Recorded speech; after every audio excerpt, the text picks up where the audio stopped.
How are you all this evening? Back into it. I can't even remember. I think this is day 7, maybe day 8. Let me find the devotional for today. Here we go. So today we are reading from Genesis 31 to 34. So just read the devotional first, which is titled, What If? Genesis 32, 7, 11. When God ordered Jacob to return to the land of his fathers, God said, I will be with you. Genesis 31, 3. Despite the great promise of God, Jacob was afraid of his angry brother Esau's reaction. Many what-if questions assaulted the mind of Jacob. He probably wondered, what if my brother still holds a grudge against me? What will happen then? Where will I go? At this time, you may be at a crossroads, asking yourself what-if questions. What if I don't get the job? What if I fail this class? What if my children rebel as they get older? What if I inherit the same deliberating disease my grandmother had? Questions like these too easily fill your mind and keep you from loving God as He calls to you. The future is in God's hands, and they are capable, merciful, powerful hands. Nothing will ever happen to you that God cannot handle through His power and grace. As a matter of fact, the future exists only in your imagination. Oh, for sure, plan for the future, but then leave it in God's hands. Draw close to Him right now, right where you are. So true. Like, we would be a whole lot less stressed if we just let it go and let God have control of what He was wanting us to do. So a prayer after the devotional. I remember your words, Lord. Now is the day of salvation. You want to save me now. So this moment I give you my future, along with the worry and the fear that separate me from you. I want to walk with you. Amen. So, sorry about my squeaky chair. As I mentioned, today we are continuing on. There's a lot going on. I think yesterday was all about Jacob and how he gave 4 years for Rachel, but it ended up being Leah, and then had to give another 7 years to get Rachel. And then we went through the whole can't have babies, could have babies. So he had babies with Leah, then Leah's servant, then Rachel's servant, then Rachel. It's just like, he's a very, very busy boy, our Mr. Jacob. So let's continue on with his story, apparently. So we're going to read Genesis 31 to 34. So, now Jacob heard the words of Laban's sons, saying, Jacob has taken away all that was our father's, and from what was our father's he has acquired all this wealth. And Jacob saw the countenance of Laban, and indeed it was not favourable towards him as before. Then the Lord said to Jacob, Return to the land of your fathers and to your family, and I will be with you. So Jacob sent and called Rachel and Leah to the field to his flock, and said to them, I see your father's countenance, that it is not favourable towards me as before. But the God of my father has been with me, and you know that with all my might I have served your father. Yet your father has deceived me and changed my wages 10 times, but God did not allow him to hurt me. If he said thus, the speckled shall be your wages, then all the flocks were speckled. And if he said thus, the streaked shall be your wages, then all the flocks bore streaks. So God has taken away the livestock of your father and given them to me. And it happened at the time when the flocks conceived, and that I lifted my eyes and saw in a dream, And behold, the rams which leapt upon the flocks were streaked, speckled, and grey spotted. Then the angel of God spoke to me in a dream, saying, Jacob? And I said, Here I am. Do you ever have dreams and you acknowledge and say to God, Here I am? And he said, Lift your eyes now and see, all the rams which leap on the flocks are streaked, speckled, and grey spotted, for I have seen all that Laban is doing to you. I am the God of Bethel, where you anointed the pillar and where you made a vow to me. Now arise, get out of this land and return to the land of your family. Then Rachel and Leah answered and said to him, Is there still any portion or inheritance for us in our father's house? Are we not considered strangers by him? For he has sold us and also completely consumed our money. For all these riches which God has taken from our father are really ours and our children's. Now then, whatever God has said to you, do it. So cool. Then Jacob rose and set his sons and his wives on camels, and he carried it. Now remember, there's 4 females that all had children. So could you imagine the camels that he needs and all the children? Anyway, sorry. Then Jacob rose and set his sons and his wives on camels, and he carried away all his livestock and all his possessions which he had gained, his acquired livestock which he had gained in Paddan Aram, to go to his father Isaac in the land of Canaan. Now Laban had gone to shear his sheep, and Rachel had stolen the household idols that were her father's, and Jacob stole away unknown to Laban the Syrian, in that he did not tell him he intended to flee. So he fled with all that he had. He arose and crossed the river and headed towards the mountains of Gilead.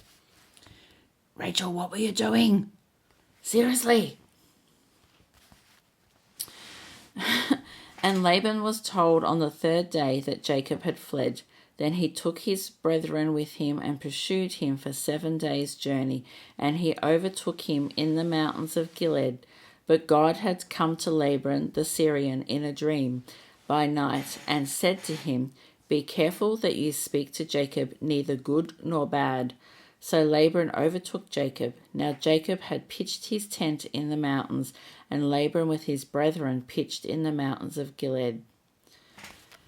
And Laban said to Jacob, What have you done, that you have stolen away unknown to me, and carried away my daughters like captives taken with the sword? Why did you flee away secretly and steal away from me, and not tell me? For I might have sent you away with joy and songs and timbrel and harp. And you did not allow me to kiss my sons and daughters. Now you have done foolishly in so doing. It is in my power to do you harm. But God of your father spoke to me last night, saying, Be careful that you speak to Jacob neither good nor bad. And now you have surely gone because you greatly long for your father's house. But why did you steal my goods? But it wasn't Jacob. We know that it was Rachel. Then Jacob answered and said to Laban, Because I was afraid, for I said, Perhaps you would take your daughters away from me by force. With whomever you find our gods, do not let him live. In the presence of your brethren, identify what I have of yours and take it with you. For Jacob did not know that Rachel had stolen them. She always is causing trouble. And Laban went into Jacob's tent, into Leah's tent, and into the 2 maids' tents, but he did not find them. Then he went out of Leah's tent and entered Rachel's tent. Now Rachel had taken the household idols, put them in the camel's saddle, and sat on them. And Laban searched all about the tents, but did not find them. And she said to her father, Let it not displease my lord that I cannot rise before you, for the manner of woman is with me. And he searched, but did not find the household idols. Then Jacob was angry and rebuked Laban. And Jacob answered and said to Laban, What is my trespass? What is my sin, that you have so hotly pursued me? Although you have searched all my things, what part of your household things have you found? Set it here before my brethren and your brethren, and they may judge between us both. These 20 years I have been with you. Your eyes and your female goat, your ewes and your female goats have not miscarried their young, and I have not eaten the rams of your flock. That which was torn by beasts I did not bring to you. I bore the loss of it. You required it from my hand, whether stolen by day or stolen by night. Therefore I was, in the day of the drought, consumed me, and the frost by night, and my sleep departed from my eyes. Thus I have been in your house 20 years. I served you 14 years for your 2 daughters, 6 years for your flock, and you have changed my wages 10 times. Unless God of my father, the God of Abraham, and the fear of Isaac had been with me, surely now you would have sent me away empty-handed. God has seen my affliction and the labor of my hands, and rebuked you last night. You tell him, Jacob, you tell him.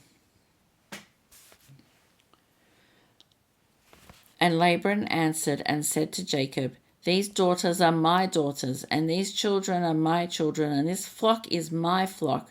All that you see is mine. But what can I do this day to these my daughters, or to their children whom they have borne? Now therefore, come, let us make a covenant, you and I, and let it be a witness between you and me. Covenants were like really big back in the day, right? So Jacob took a stone and set it up as a pillar. Then Jacob said to his brethren, Gather stones. And they took the stones and made a heap, and they ate there on the heap. Laban called it Jegar Sabathia. You know Sonia's not good at words, right? But Jacob called it Galeed. And Laban said, This heap is the witness between me, you and me, this day. Therefore its name was called Galeed. Also Mizpah, because he said, May the Lord watch between you and me when are absent one from another. If you afflict my daughters, or if you take other wives besides my daughters, although no man is with us, see, God is witness between me. Surely 4 females is enough for Jacob. He's not going to be considering taking more wives. Surely. Then Laban said to Jacob, oh, sorry, I just read all that. Got sidetracked. Then Laban said to Jacob, Here is the heap, and here is the pillar which I have placed between you and me. This heap is a witness, and this pillar is a witness, that I will not pass beyond this heap to you, and you will not pass beyond this heap and pillar to me for harm. The God of Abraham, the God of Nahor, and the God of their father judge between us. And Jacob swore by the fear of his father. Then Jacob offered a sacrifice to the mountain and called his brethren to eat bread. And they ate bread and stayed all night on the mountain. And early in the morning Laban arose and kissed his sons and daughters and blessed them. Then Laban departed and returned to his place. And they still have his idols. So, chapter 32. So Jacob went on his way, and angels of God met him. When Jacob saw them, he said, This is God's camp, and he called the name of what the place Manim. Then Jacob sent messengers before him to Esau, his brother, in the land of Seir, the country of Edom, and he commanded, them, saying, Speak thus to my lord and shew. This your servant Jacob says, I have dwelt with Laban and stayed there until now. I have oxen, donkeys, flocks, and male and female servants, and I have sent to tell my Lord that I may find favor in your sight. Then the messengers returned to Jacob, saying, We came to your brother Esau, and he also is coming to meet you, and 400 men are with him. So Jacob was greatly afraid and distressed, and he divided the people that were with him, and the flocks and the herds and the camels into 2 companies. And he said, If Esau comes to the one company and attacks it, then the other company which is left will escape. Then Jacob said, O God of my father Abraham and God of my father Isaac, the Lord who said to me, Return to your country and to your family, and I will deal well with you. I am not worthy of the least of all the mercies and all of the truth which you have shown your servant, for I crossed over this Jordan with my staff, and now I have become 2 companies. Deliver me, I pray, from the hand of my brother and from the hand of Esau, for I fear him, lest he come and attack me, and the mother with the children. For you said, I will surely treat you well and make you your descendants as the sand of the sea, which cannot be numbered for multitude. So he lodged there the same night and took what came to his hand as a present for Esau his brother, 200 female goats and 20 male goats, 200 ewes and 20 rams, 30 milk camels with their colts, 40 cows and 10 bulls. Could you imagine going across the countryside trying to control all of those animals while you're moving? Sorry, now I've got sidetracked again. Then he delivered them to the hand of his servants, every drove by itself, and said to his servants, Pass over before me, and put some distance between successive droves. And he commanded the first one, saying, When Esau my brother meets you, and asks you, saying, To whom do you belong, and where are you going? Whose are these in front of you? Then you shall say, They are your servant Jacob's. It is a present sent to my lord Esau, and behold, he also is behind us. So he commanded the second and the third, and all who followed the droves, saying, In this manner you shall speak to Esau when you find him, and also, behold, your servants Jacob is behind us. For he said, I will appease him with the present that goes before me, and afterward I will see his face, and perhaps he will accept me. So the present went on over before him, but he himself lodged that night in the camp.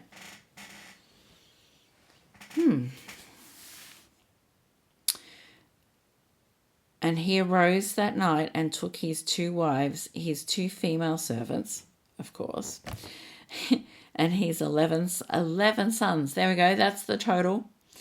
11 sons, and crossed over the ford of Jabbok. He took them, sent them over the brook, and sent over what he said. Then Jacob was left alone, and a man wrestled with him until the breaking of day.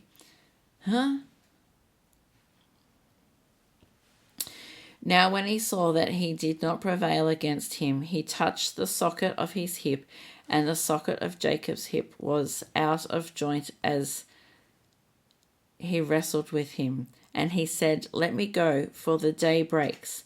But he said, I will not let you go unless you bless me. So he said to him, What is your name? He said, Jacob. And he said, Your name shall no longer be called Jacob, but Israel.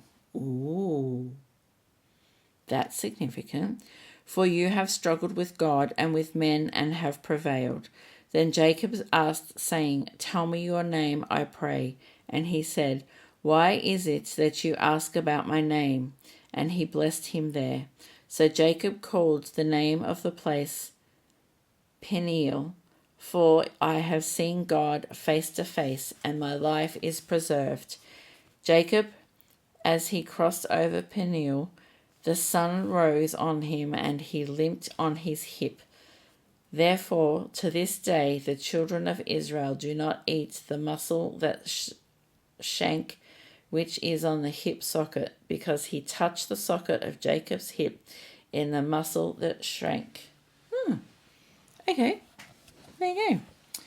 Chapter 33.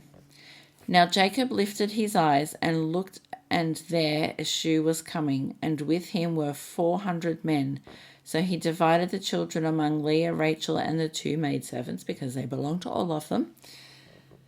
And he put the maidservants and their children behind, and Rachel and Joseph.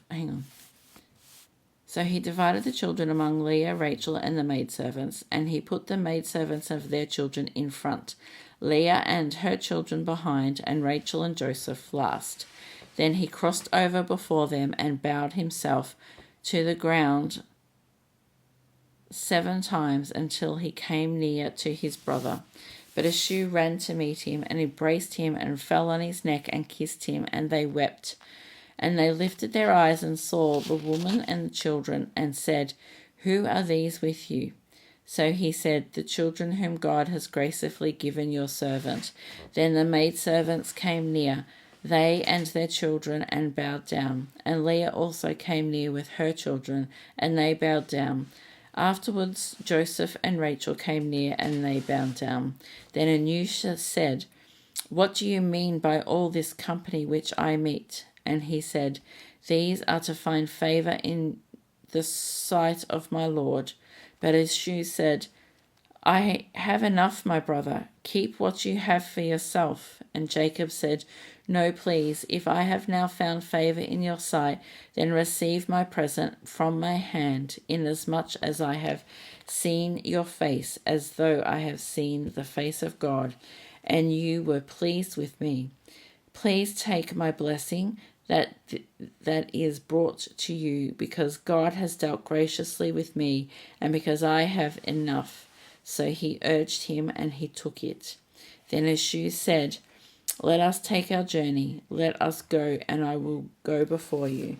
But Jacob said to him, My Lord knows that the children are weak, and the flocks and the herds are with me. And if the men should drive them hard, one day all the flock will die.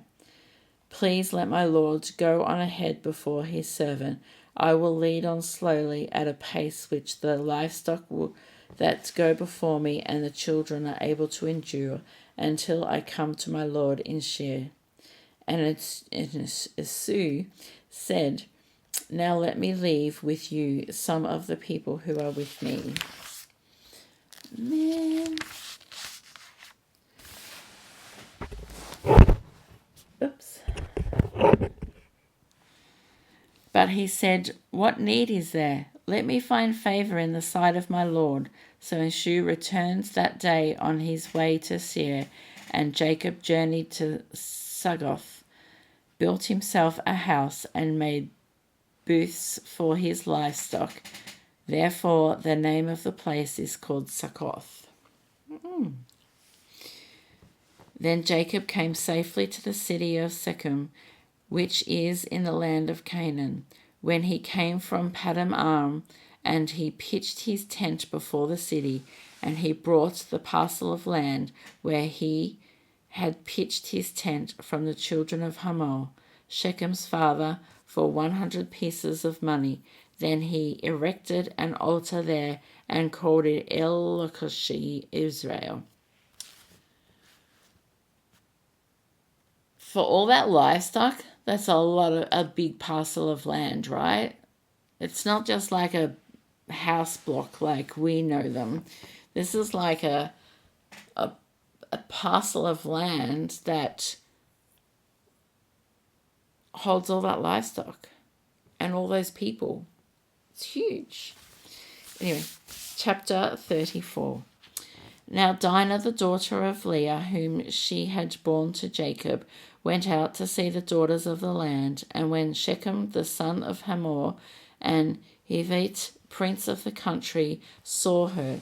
He took her and lay with her and violated her. Now, Zilpah, the daughter of Leah, whom she had borne to Jacob, went out to see the daughters of the land. And when Shechem, the son of Hamor, right, that's not very nice. His soul was strongly attached to Dinah, the daughter of Jacob, and he loved the young woman and spoke kindly to the young woman. So Shechem spoke to his father Hamor, saying, "Get me this young woman as a wife." And Jacob heard that he had defiled Dinah, his daughter. Now his sons were with his livestock in the field, so Jacob held his peace until they came. Then Hamor, the father of Shechem, went out to Jacob to speak with him. And the sons of Jacob came in from the field when they heard it, and the men were grieved and very angry, because he had done a disgraceful thing in Israel by lying with Jacob's daughter, a thing which ought not to be done. But Hamor spoke with them, saying, "The soul of my son Shechem longs for your daughter. Please give her to him as a wife. And make marriages with us. Give your daughters to us, and take our daughters to yourself, so you shall dwell with us, and the land shall be before you. Dwell and trade in it, and acquire possessions for yourselves in it." Then Shechem said to her father and her brothers, "Let me find favor in your eyes, and whenever you say to me, I will give. Whatever you say to me, I will give. Ask me either so much dowry and gift, and I will give according to what you say to me, but give me the young woman as a wife." But the sons of Jacob answered Shechem and Hamor his father, and spoke deceitfully, because he had defiled Dinah their sister. And they said to them, "We cannot do this thing, to give our sister to one who is uncircumcised, for that would be a reproach to us." Oh my golly gosh, gee whiz. "But on this condition we will consent to you, if you will become as..." I don't know if I want to know what they're going to do. Sorry. "We cannot do this thing, to give our sister to one who is uncircumcised, for that would be a reproach. But on this condition we will consent to you, if you will become as we are, if every single male..." Yeah, I know this story, and I don't want to keep reading, but I will. But okay. "Then we will give our daughters to you, and we will take your daughters to us, and we will dwell with you, and we will become one people. But if you will not heed us and be circumcised, then we will take our daughter and be gone." And their words pleased Hamor and Shechem, Hamor's son. So the young man did not delay to do the thing, because he delighted in Jacob's daughter, and he was more honourable than all the household of his father. And Hamor and Shechem his son came to the gate of their city, and spoke with the men of their city, saying, "These men are at peace with us. Therefore let them dwell in the land and trade in it, for indeed the land is large enough for them. Let us take their daughters to us as wives, and let us give them our daughters. Only on this condition will the men consent to dwell with us, to be one people, if every male among us is circumcised as they are circumcised.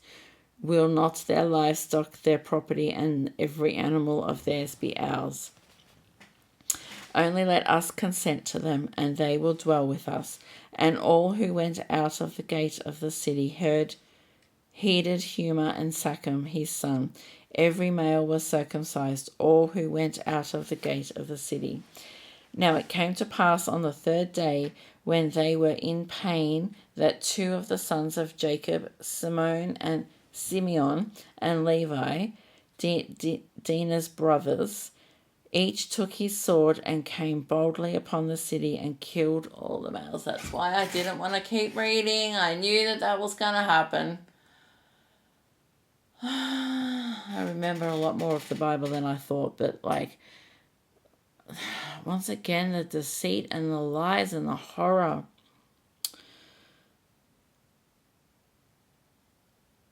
The sons of Jacob came upon the slain and plundered the city because their sister had been defiled. They took their sheep, their oxen, and their donkeys, what was in the city and what was in the field, and all their wealth, all their little ones and their wives they took captive, and they plundered even all that was in the houses. Then Jacob said to Simeon and Levi, "You have troubled me by making me obnoxious among the inhabitants of the land, among the Canaanites and the Perizzites. And since I am few in number, they will gather themselves together against me and kill me. I shall be destroyed, my household and I." But they said, "Should he treat our sister like a harlot?" That's the end of today's reading. It's pretty full on. Probably not as traumatic as what my other readings have been, but still wow. Wow, really? I hope you've enjoyed today's reading, and I will see you all again tomorrow. God bless.